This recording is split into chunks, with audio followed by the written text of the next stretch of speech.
Готов! Ура!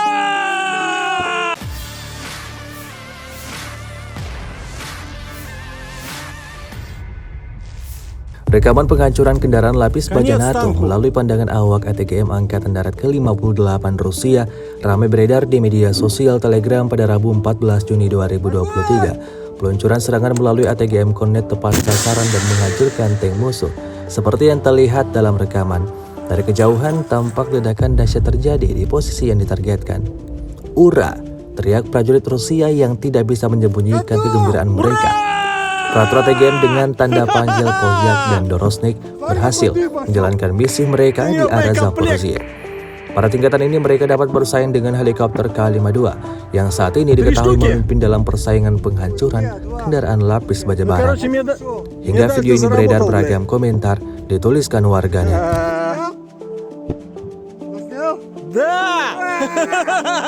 Молодцы! Молодец, блин!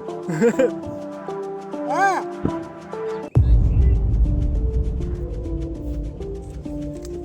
Конец танку.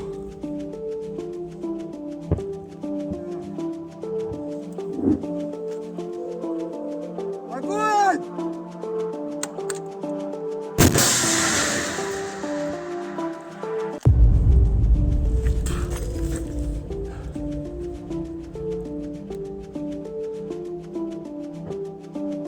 Готов! Ура! Смотри, какой дым пошел! У нее боекомплект.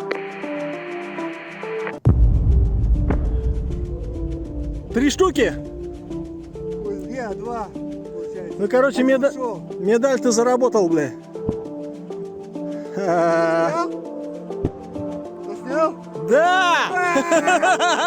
Молодцы! Молодец, блин! А?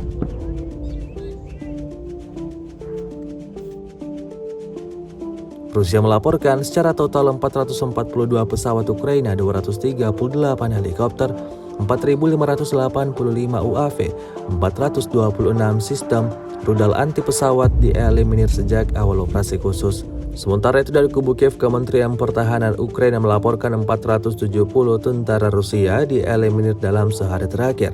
Total 216.650 prajurit Federasi Rusia meninggal sejak awal konflik hingga hari ke-478.